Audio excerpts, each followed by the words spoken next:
স্পষ্ট কথা যদি কেউ আসে বলবো, তুমি কিসের এজেন্ডা নিয়ে আসছো? তোমার বাবার না বাপ চলবে না? তুমি কিসের স্বামীর চলবে না? কারো বাবার দেশ, কারো স্বামীর দেশ, মাঝখান দিয়ে আমরা শেষ। বলে সব এজেন্ডা বাদ, এখন ইসলাম নিয়ে আসো, কোরআন নিয়ে আসো, আল্লাহর দেওয়া বিধান নিয়ে আসো, সেখানে যা মনে হচ্ছে জুতো পেটা করবো, এরকম করে কথা বলে দিবেন। কথা ক্লিয়ার? রাগ করতেছেন নাকি আপনারা? সব তো দেখা শেষ আমাদের, দেখলামই তো সবকিছু। কারণ আমাদের মূল বাজার হবে জান্নাতে গিয়ে। জোরে বলি ইনশাআল্লাহ। আমরা মূল বাজার কোথায় গিয়ে করবো বলেন? বলেন কি আপনারা কি এটা বিশ্বাস করতেছেন না? জান্নাতে বাজার বসবে, সব জান্নাতের এক জায়গায় হবে, একটা মজা হবে। আচ্ছা, একটা জান্নাতে আপনি যদি একা থাকেন, জান্নাত জাহান্নাম হয়ে যাবে না এখন তো? হ্যাঁ বলেন তো, এক বাড়িতে একা থাকা যায়? জান্নাত কি একা একা থাকা সম্ভব বলেন তো? আপনার দেওয়া বাড়ি, আপনি নিজে বাড়ি করছেন, কিন্তু বাড়িতে কেউ নাই, খেলে আপনি একা। সুন্দর বাড়ি, ওই বাড়ি কি বাড়ি থাকবে না ভুতুড়ে হবে? থাকতে পারবেন না তো। তো বিশাল বড় জান্নাত, 10টা পৃথিবীর মতো একটা জান্নাত। কটা পৃথিবীর মতো? সবচেয়ে নিম্নমানের জান্নাত। জান্নাত নিম্নমান হয় না, মানে সবচেয়ে নিম্ন জান্নাত যেটা, মানে যাকে সবচেয়ে ছোট্ট একটা জান্নাত দেওয়া হবে, সেই জান্নাতের এরিয়া হবে 10টা পৃথিবীর মতো একটা জান্নাত। তাহলে আপনি এসে যে জান্নাতটা পেলেন, কিন্তু আর জান্নাতে কেউ নাই, খেলে আপনি একা আছেন। বলেন ওটা কি জান্নাত থাকবে আর না জাহান্নাম হয়ে যাবে? বড় বিপদ হয়ে যাবে। অসংখ্য মাখলুকাত সৃষ্টি করে রেখে দিয়েছেন। অসংখ্য এই জন্য বললাম, আমার দেশে বহুল প্রচলিত একটা ভুল কথা আছে, 18,000 মাখলুকাত বলে না? কিন্তু 18,000 মাখলুকাত মাত্র। এত অল্প সংখ্যক মাখলুকাত আল্লাহ তাআলা পৃথিবীতে সৃষ্টি করেননি, পাঠাননি। এর চাইতে অনেক অনেক গুণে বেশি মাখলুক আল্লাহ তাআলা এই পৃথিবীতে রেখে দিয়েছেন, জলে, স্থলে, তারপরে উড়ন্ত যে সমস্ত পাখিগুলো আছে বনে জঙ্গলে। তো সমস্ত কিছুর যে পরিসংখ্যান একমাত্র যিনি জানেন, তিনি আমার কে? আসতে বলবেন, তিনি আমার কে? এই ফ্যানটা বন্ধ করলে ভালো হয়, আওয়াজ। হ্যাঁ, সম্মানিত ভাইয়েরা, এই অসংখ্য মাখলুকাতের ভিতরে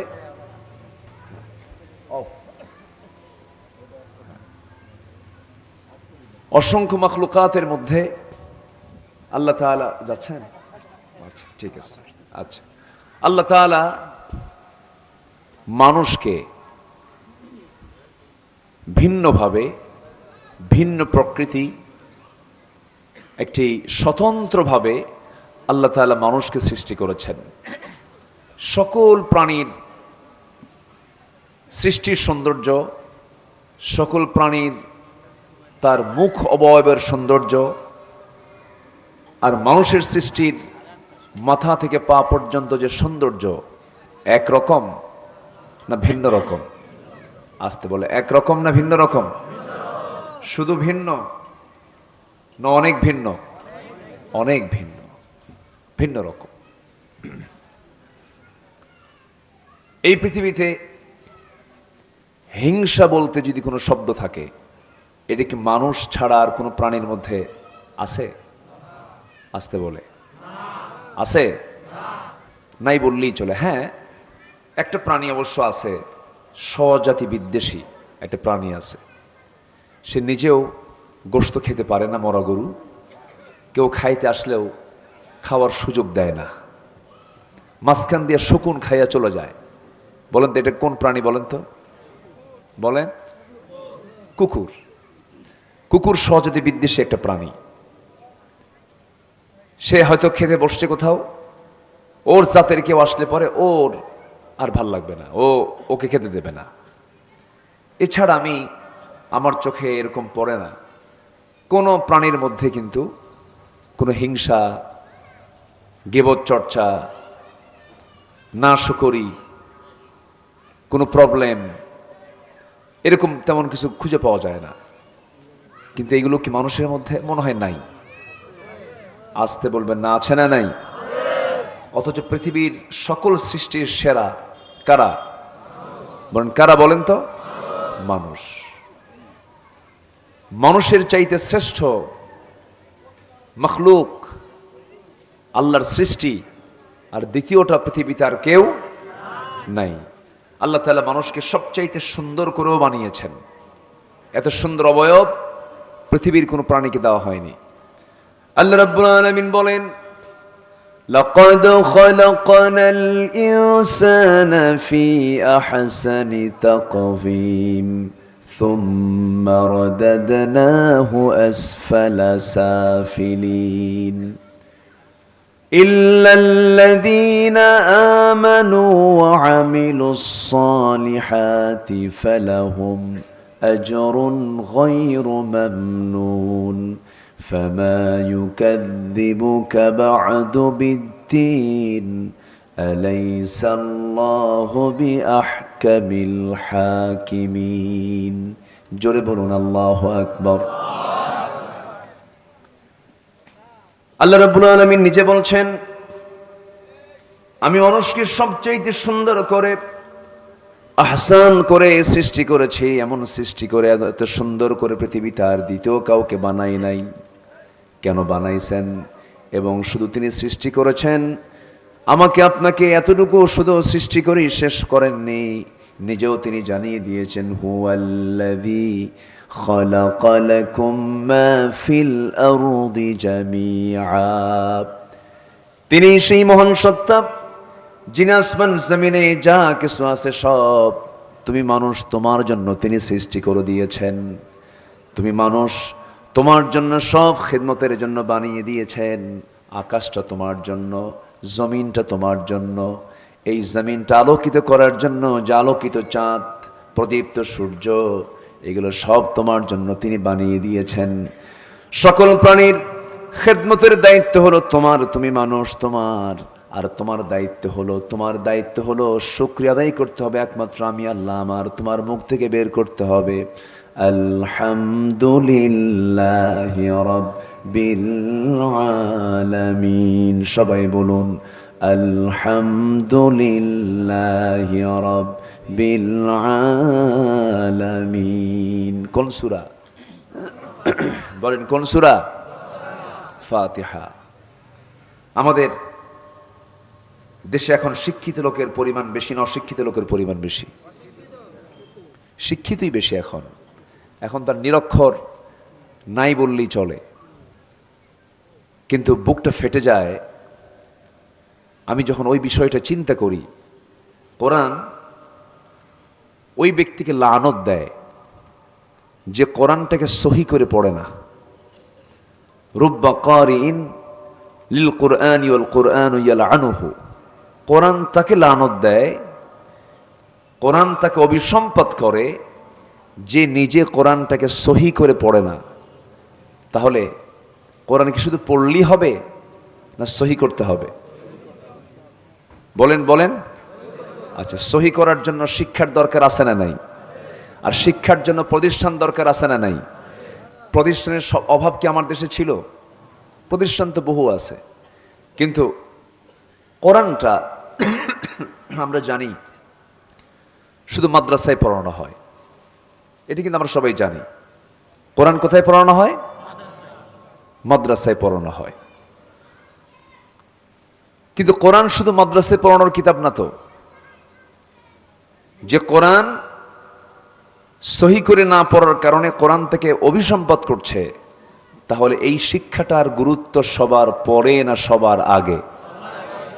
সবার পরে না সবার আগে? আগে। দুঃখজনক হলেও সত্য,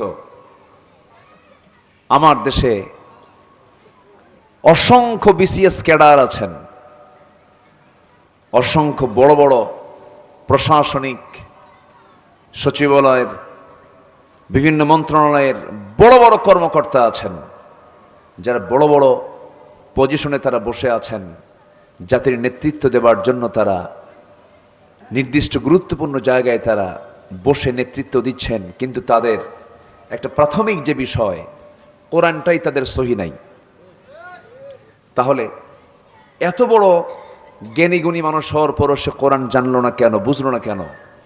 অবশ্যই চলমান যে শিক্ষানীতি, যে পদ্ধতি, এর মধ্যে শুধু ভুল না অনেক ভুল?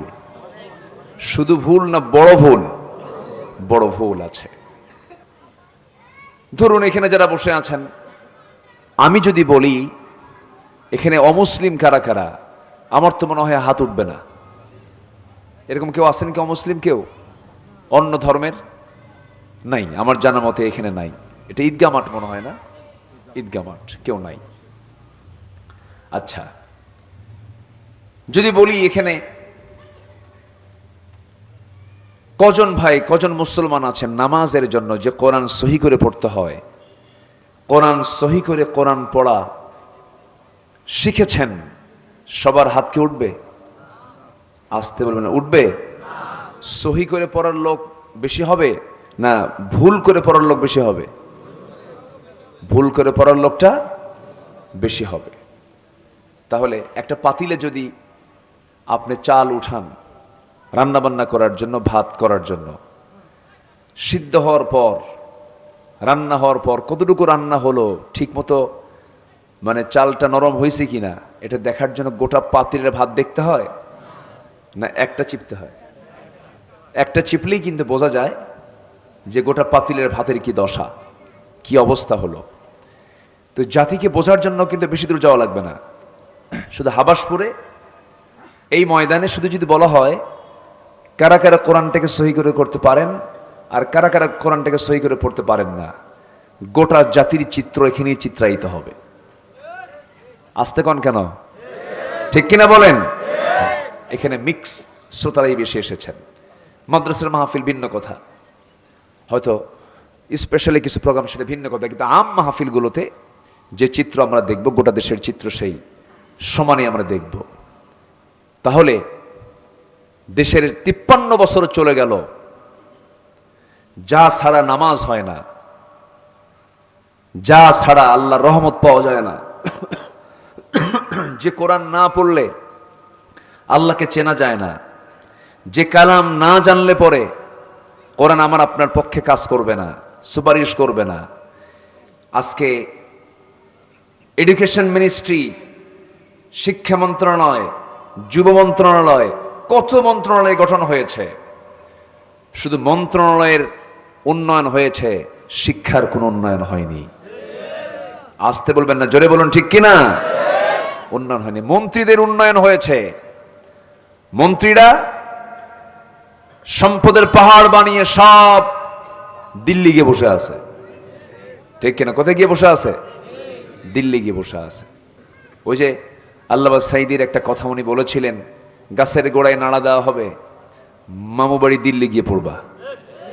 আজ থেকে 25 বছর আগের কথা, এখন কি মিলে? আসতে বলে মিলে কি? মানে একদম যায় সোজা পড়ছে কোথায় গিয়ে বলেন তো? দিল্লি গিয়ে পড়ছে।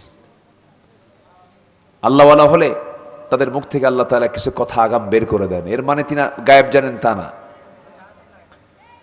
আরেকটা কথা বলেছিলেন তিনি, বাংলাদেশে এমন একটি সময় আসবে যে সময় এই নাস্তিকগুলো, হাত নামান, 16 বছর শুধু খুঁজে পাইছে হুজুরদের, বোঝেন না? ভালো মানুষ তো খুঁজে পায় নাই ওরা, কি খারাপ মানুষ তো খুঁজে পায় না, শুধু ভালো মানুষ খুঁজে পাইছে। 2018 সালে আমাকে ধরে নিয়ে চলে গেল, আমাকে ধরে নিয়ে বলল, হুজুর থাকা যাবে না, আপনি এখন জেলখানায় থাকেন। ঢুকলাম জেলখানায়, এক মুরব্বী আমার দেখে সালাম দিয়ে কয়, হুজুর আপনি জেলখানায় ঢোকে আমি খুব খুশি হয়েছি। বললাম, চাচা আপনি এটা কথা বললেন, আপনি খুশি হলেন কেন বলেন তো? বাবা ওয়াজ শুনি দূর থেকে, মোসাফাও করতে পারি না, এ কাছে পাইছি এখন খুব মজা, খুব খুশি। যাই হোক, ভিতরে থাকলাম, কোনো দোষ নাই, কিচ্ছু না, চুরিও করলাম না, ডাকাতিও করলাম না, বান্দার হক নষ্ট করলাম না, কিচ্ছু করলাম না। শুধু দোষ কি জানেন? কোরআন থেকে একটু সহি কথা, হক কথা বলতে গিয়েছি। ওদের গায়ে লেগেছে। যারা দেশে কোরআন চালু হোক চায় না, ও আমার বাপ হলেও কেউ না। আসতে বলবেন না, জোরে বলেন ঠিক কিনা। যারা মুসলমানের পরিচয় দেওয়ার পরও যারা জমিন আল্লাহর দিন কায়েম হোক এটা চায় না, ওর ঈমান নাই। কথা ক্লিয়ার? কথার কি ইনডাইরেক্ট কবেন, কথা স্পষ্ট করে দিলাম। আমল করার জন্য বেশি ওয়াজ লাগে না, সামান্য কথাই যথেষ্ট। বলি আলহামদুলিল্লাহ। সব দেখা শেষ এখন। আমি সব জায়গায় এরকম করে একদম ক্লিয়ার কথা বলে দিচ্ছি, সব দেখা আমরা শেষ করেছি। ৭১ থেকে ২০২৪ সাল পর্যন্ত ৫৩ বছর আমরা দেখেছি ক্ষমতার মসনদে যারাই চড়েছে তারাই প্রতারণা করেছে। ঠিক কিনা বলেন? যারা একবার চেয়ার পাইছে তারাই প্রতারণা করেছে। বৈদেশিক সাহায্য যা পেয়েছে বাংলাদেশ, এর ৭৫% চলে গেছে নেতাদের পকেটে। আমরা আর দেখতে চাই না। আমরা একটাবার দেখতে চাই আগামীর দেশ হোক কোরআনের দেশ, আগামীর দেশ হবে ইসলামের দেশ, আগামী দেশ হবে কোরআনের আইন দিয়ে চালানো দেশ। রাজি আছেন কারা কারা? হাত উঁচু করে দেখান।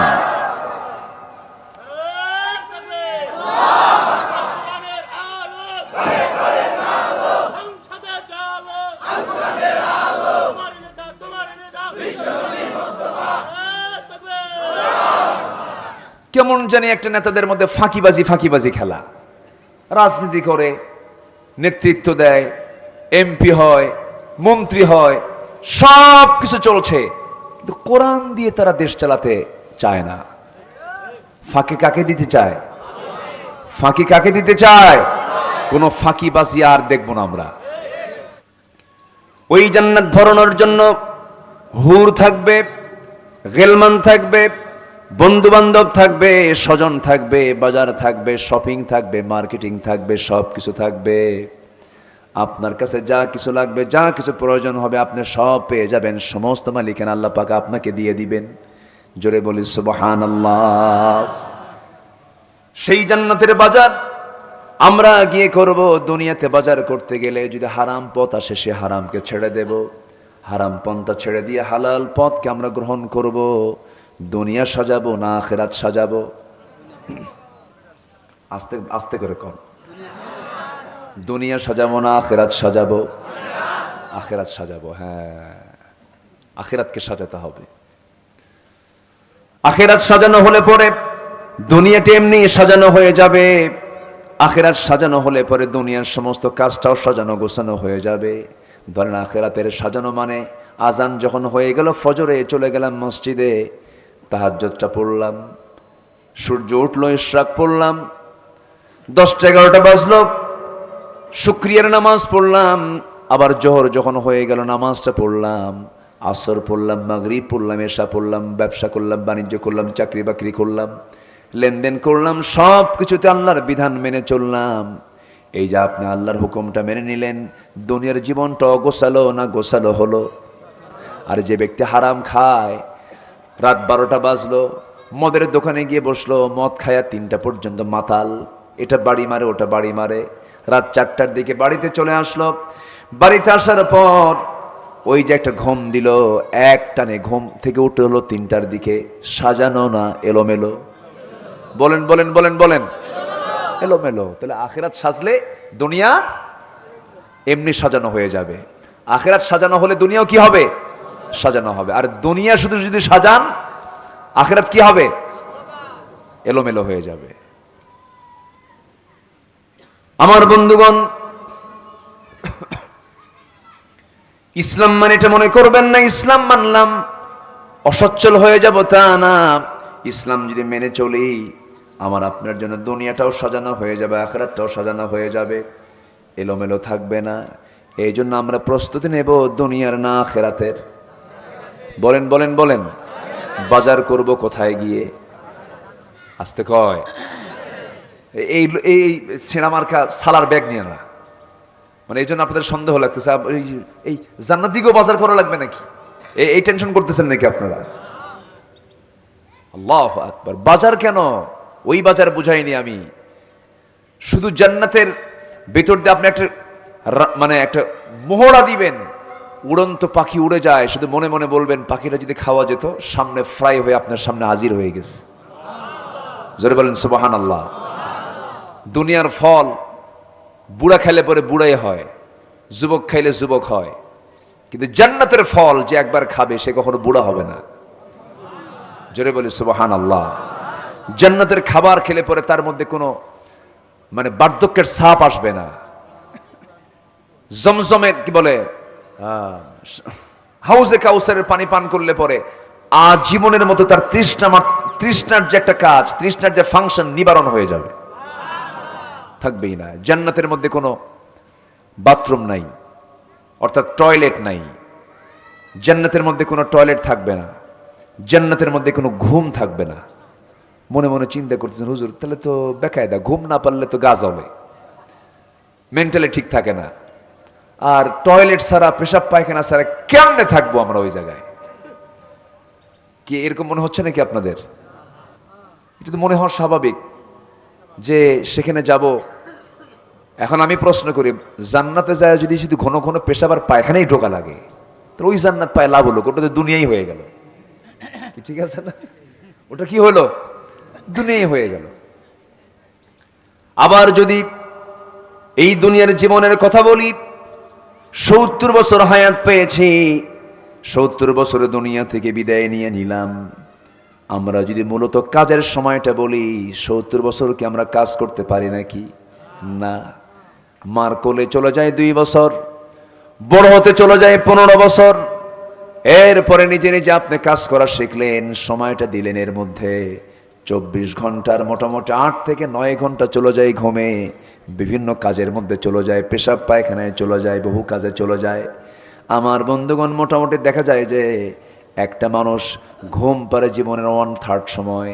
70 বছরও যদি বয়স হয়, তার ঘুম পাড়তেই চলে যায় 20 থেকে 25 বছর। এটা একটা লস প্রজেক্ট। ঘুম মানে হলো মরা। জান্নাতে গিয়েও যদি আপনি ঘুমায় থাকেন, 24 ঘন্টার মধ্যে আপনি যদি ঘুমান 12 ঘন্টা, এটা লস আপনার। জান্নাতে চুল পরিমাণ কোনো লস থাকবে না, ঘুম থাকবে না। কিন্তু ঘুম যে থাকবে না, এটার জন্য যে কোনো ক্লান্তি, চুল পরিমাণ কোনো ক্লান্তি বান্দার মধ্যে আমার আল্লাহ রাখবেন না।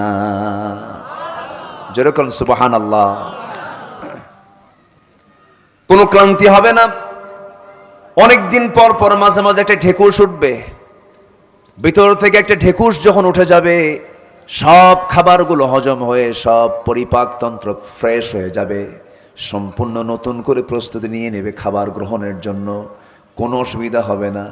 নাস্তিকরা কয়, হুজুর আপনি এই সমস্ত গাল গপ্পগুলো, কল্পকাহিনীগুলো কেমনে বলেন? এগুলো বিশ্বাস করি না। এগুলো কি মোল্লার কথা না আমার আল্লাহর কথা? আমরা মার পেটের মধ্যে ছিলাম কয় মাস? আসতে বলবেন না, কয় মাস?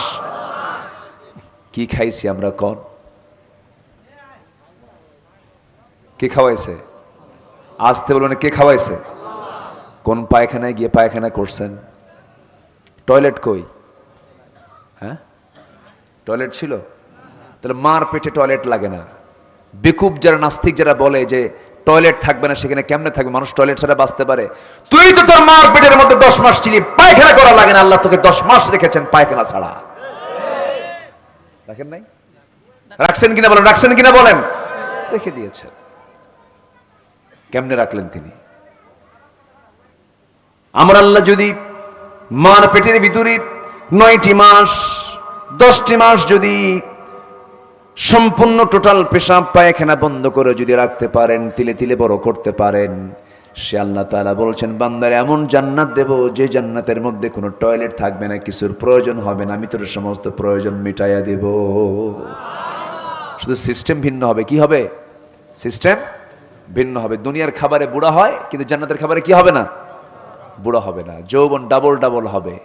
লাইতে শাবাবে ইয়াউদ বলতে হবে না। বুড়া মানুষ খালি কয়, হায় রে যৌবন যদি আসতো রে, তাই না? বুড়া মানুষ তো এই দোয়াটাই করে, লাইতে শাবাবে ইয়াউদ, হায় রে যৌবনটা যদি আবার ফিরে পেতাম কতই না ভালো হতো। কিন্তু চাইয়া তো লাভ নাই। জান্নাতে হুর চাইয়া। জান্নাতে কি চাইতে হবে? হুর চাইতে হবে। হুর নেবেন না জান্নাতের? কিছুই কয় না। এ যারা চায় না তারা পুরুষই না। এই জান্নাতে হুর নেবেন না? আপনারা হুর নেবেন না? এতে কেবল আওয়াজ আসতেছে, বলি আলহামদুলিল্লাহ। হ্যাঁ, আল্লাহ তাআলা হুর রেখে দিয়েছেন, লাম ইয়াতমিসহুন্না ইনসুন ক্বাবলাহুম ওয়ালা জান্নুন, যে হুরকে ইতিপূর্বে কোনো জিন এবং ইনসান স্পর্শ করেনি। আল্লাহু আকবার বলেন। কি অফার আল্লাহ পাক রেখে দিয়েছেন, আর যুবকরা পাগলা হয়ে যায়। আল্লাহ বলছেন এমন হুর দেব তোরে, কোন জিন ইনসান তাকে স্পর্শ করে না, তাকে দেখি নাই। আর আজকের যুবকরা গার্লস স্কুলের সামনে যায়া দুনিয়ার কিছু হুর পায়া সিধে পড়ে থাকে, আছে না নাই? মেয়েটা বের হলো, পিছে পিছে যায় এতিমের মতো। কিসের মতো বলেন তো? এতিমের মতো। পেছন থেকে বলে, আমি তোমারে খুব ভালোবাসি। আচ্ছা, বিয়ের আগে ভালোবাসা হয়? আজ থেকে বিয়ের আগে ভালোবাসা হয়? ভালোবাসা হবে বিয়ের কি পরে? বিয়ের আগে কোনো ভালোবাসা না, বিয়ের আগে হয় জেনা। বিয়ের আগে কি হয়? চোখের জেনা, হাতের জেনা, পায়ের জেনা, মনের জেনা, কানের জেনা, আছে না নাই? এগুলো জেনা হয়ে যায়, এগুলো কোরবান, এগুলো লস প্রজেক্ট। বিয়ের আগ দিয়ে যা ওই যে চুরি ফিতা আশকারা মাস্কারা ওই মেয়েকে যা কিনে দিবে, এগুলো সব লস প্রজেক্ট। এগুলোতে প্রজেক্টে টাকা পয়সা খরচ করো না। বিয়ে সাথে প্রয়োজন হলে পরে বিয়ের সময় দরজার সামনে দিক দিয়ে গিয়ে প্রস্তাব দিয়ে দিবা, একদম সরাসরি ফ্যামিলিতে আব্বাকে পাঠায় দিবে, মাকে পাঠায় দিবা। ওতে ঘাতে এই সিপাই সুপাই চুরি করার দরকারটা কি? এগুলো কি কি দরকার? এগুলোর কোনো আরাম, এগুলোর কোনো শান্তি নাই। অনেকে বলে, সেদিন আমাকে কোথায় যেন বললো, হুজুর আমাদের এই বিয়েটা খুব বরকতের, হুজুর আমাদের লাভ ম্যারেজ। আমি মনে মনে কি লুচ্চা ম্যারেজ। বিয়ের আগে বিবাহ পূর্ব কোনো সম্পর্ক কখনো বৈধ হতে পারে না। এই সমস্ত কথাগুলো কি বলার দরকার আছে? আজ থেকে বলার দরকার আছে না নাই? আচ্ছা, আমার আজকের সাবজেক্ট হচ্ছে আমরা আখিরাতের প্রস্তুতি নেব। আমরা বাজার করব গিয়ে কোথায়? জান্নাতে। আমার বন্ধুগণ,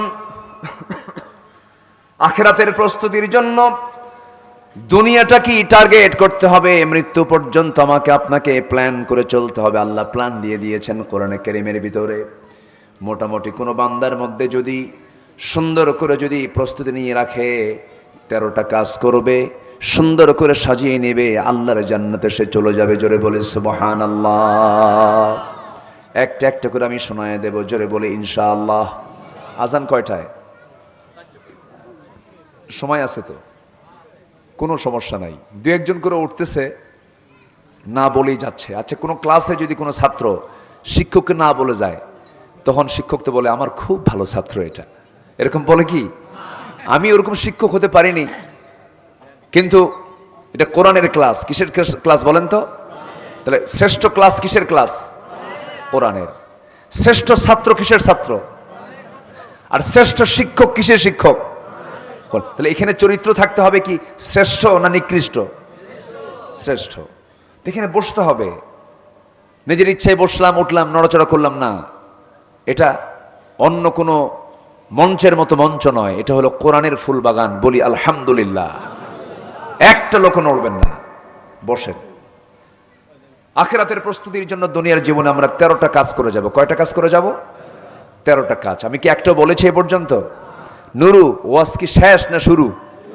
হ্যাঁ, এখন বসেন। কষ্ট পাচ্ছেন না তো আপনারা?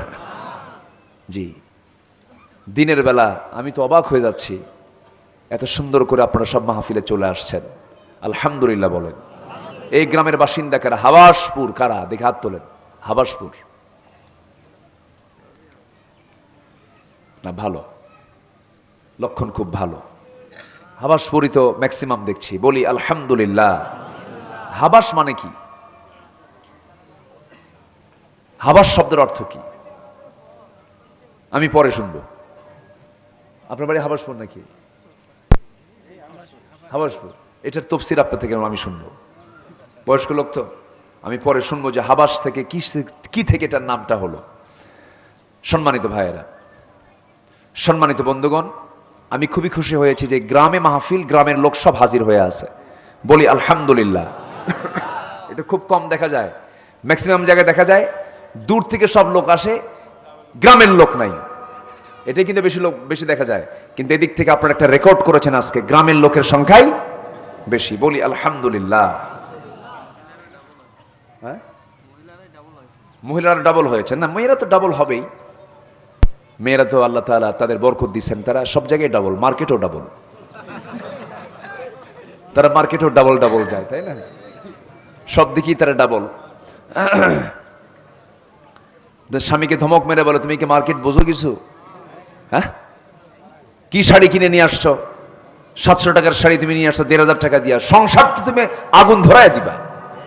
ধমক একখান দিয়া স্বামীকে কায়েদ কইরা সন্তান 1.5 বছরের কোলে উঠায়া দিয়া বলে, সন্তান তুমি দেখো, তুমি খাওয়াও, তুমি দুধ খাওয়াও। স্বামীকে দুধ খাওয়ানোর দায়িত্ব দিয়ে, দুধের ডিপার্টমেন্ট কি স্বামীর না বইয়ের? আল্লাহ ডিপার্টমেন্ট কার মধ্যে রাখছে? অথচ দিয়ে দিল কার হাতে? স্বামীর হাতে। স্বামীও তো শীত হয়ে পড়ে থাকে, এরকম স্বামীও কিন্তু আছে। অযত্ন, বইয়ের ব্যাপার অযত্নশীল কিছু স্বামী আছে না নাই? আছে। বইয়ের যত্ন নিতে হবে, পর্দা। বইয়ের যত্ন নিতে হবে, আমার স্ত্রীর চেহারার দিকে যেন কেউ না তাকাতে পারে, ঠিক কিনা? নিয়ে চলে গেল, বললাম আমি মার্কেটে গেলাম, আসতে দেরি হবে। মাথার চুল ছেড়ে দেওয়া, 3 পিস একখান পরে, ওড়না নাই। দোকানদারের সামনে গিয়ে হাই হিল পরে, ভ্যানিটি একখান ব্যাগ নিয়ে দোকানদারের সামনে গিয়ে সুন্দর করে, এত সুন্দর ভাষা, আপনাদের এলাকার ভাষাও কিন্তু সুন্দর মোটামুটি, দোকানদারকে লক্ষ্য করে বলে, ভাইয়া একটা শাড়ি দেখানো যাবে কি? মানে এত সুন্দর ভাষার বাচনভঙ্গি, মনে হয় ওহী নাজিল হচ্ছে। দোকানদার তো এই চিকন গলার একটা নারীর সুন্দর কণ্ঠের আওয়াজ শুনে ওর তো রোগ ধরে গেছে। ওর কি ধরছে? রোগ ধরে গেছে। আস্তে করে শাড়ি একখান বের করে নিজের গায়ে লটকা দিয়ে বলে, আপা এই শাড়ি কিন্তু আপনাকে দারুণ মানাবে। ওটা আরেক বদমাইশ। আছে কিনা বলেন? আছে। এটা কি ব্যবসা না জেনা? ব্যবসা না গুনাহ? হালাল না হারাম? অন্যের বউ অন্যের মেয়েকে তুই প্রশংসা করবি কেন? তোর বউয়ের প্রশংসা তুই কর, ঠিক কি না? অন্যের স্ত্রীর দিকে নজর দিলে নিজের বউ কখনো সুন্দর থাকবে না। এটা হচ্ছে সূত্র। আপনার নিজের স্ত্রীকে যদি পৃথিবীর সেরা সুন্দরী দেখতে চান, পৃথিবীর কোন নারীর দিকে আপনার তাকানো যাবে না। এক বেচারি বিয়ে করছে, বিয়ে কইরা 3 দিন পরে কান্দে। তো বউটা একটু কালো হয়েছে, ফ্যামিলি বিয়ে শাদী করাইছে, 3 দিন পর কান্দে। সবাই বলে, মিলে বলে, এই তুই কান্দিস কেন? বিয়ে করলি নতুন 3 দিন যায় নাই। কি বিয়ে করলাম তো আমি। সুমনের বউ দেখতে কত সুন্দর, আমার বউটা কালো। দেখেন গেছে আর নজর সুমনের বউয়ের দিকে। তাহলে অন্যের বউয়ের দিকে নজর দিলে কি নিজের বউ সুন্দর হয়? আজ থেকে সুন্দর হয়? এই জন্য আখিরাতকে সাজাতে হলে, আখিরাতকে সাজালে দুনিয়া সাজানো হয়ে যাবে। জোরে বলি আল্লাহু আকবার। সংসার অশান্তি দূর হবে কার হুকুম মেনে চললে? আল্লাহর হুকুম। পর্দা করবে কে আগে? নারী আগে না পুরুষ আগে? খালি মহিলার দায়িত্ব দিবেন না। পর্দা করার দায়িত্ব আগে কার? নারীর না পুরুষের? পুরুষের দায়িত্ব আগে পর্দা করা। পুরুষের পর্দা আছে না নাই? খালি বোরকা মানে পর্দা নাকি? বোরকা শব্দের অর্থ পর্দা? আল্লাহ রাব্বুল আলামিন বলেন, সুন্দর করে পুরুষ এবং নারীকে এক্সট্রা করে জানিয়ে দিচ্ছেন, হে পুরুষ সকল, ইয়াগুদ্দু মিন আবসারিহিম ওয়া ইয়াহফাযু ফুরুজাহুম যালিকা আযকা লাহুম। আবার বলছেন, ইয়াগুদ্দুনা মিন আবসারিহিন্না ওয়া ইয়াহফাযনা ফুরুজাহুন্না। হে পুরুষ সমাজ, তোমরা চক্ষুটাকে নিম্নগামী করো, নিজের লজ্জাস্থানকে হেফাজত করো। নারী সমাজ, চক্ষু নিম্নগামী করো, লজ্জাস্থানকে হেফাজত করো। এই দুইটা যাদের নিয়ন্ত্রণ থাকে, তাদের 100% পর্দাটা কমপ্লিট থেকে যায়। জোরে বলি সুবহানাল্লাহ। বোরকা তো, এই যে স্টাইলওয়ালা বোরকা তো হালে আসলো। আজ থেকে 50 বছর আগে আমার দেশের যারা দাদি নানি ছিলেন, তাদের গায়ে কি এরকম বোরকা ছিল নাকি বলেন? তারা বেশি বোরকা পরাই লাগে নাই, কারণ 12 হাত শাড়িকে তারা, প্রত্যেকটা ইঞ্চি ইঞ্চি শাড়িকে তারা কাজে লাগাইছে। ওই শাড়িটা পরেছে, কিন্তু শাড়িটা পরলেও শাড়ি দিয়ে তার মাথা থেকে পা পর্যন্ত ঢেকে গেছে। আর এখন 12 হাত শাড়ি পরলেও তার গা ঢাকে না, সিস্টেম ভিন্ন। সব কাপড়গুলো ঢুকায় দেয় ভাঁজের মধ্যে। কিসের মধ্যে? ভাঁজের মধ্যে। ভাঁজের মধ্যে 10 গজ। ভাঁজের মধ্যে কয় গজ? 10 গজ। আর আছে কয় গজ? 2 গজ। কিন্তু আমার দাদিরা তা পরেন নাই। আমার দাদি যে ব্লাউজটা বানিয়েছিলেন, সেই ব্লাউজের কাপড়ের সংখ্যা ছিল, কাপড়টা ছিল, কাপড়ের পরিমাণটা ছিল 1 গজ 4 গিরা। সে 1 গজ 4 গিরা দিয়ে আমার দাদি ব্লাউজ বানিয়েছেন। হাতা পর্যন্ত, হাত পর্যন্ত ঢেকে গেছে, পিঠটা ঢেকে গেছে, পেটটা ঢেকে গেছে। কেউ তাকে দেখে নাই, তার চেহারাও কেউ দেখে নাই। এরকম দামি দামি বোরকা পরা লাগে নাই। ব্লাউজ দিয়ে ঢেকে গেছে, শাড়ি দিয়ে সুন্দর করে ঢেকে ঢুকে কেউ তাকে দেখে নাই। কিন্তু আজকে সেই ব্লাউজের কাপড় কমতে কমতে যে দাদির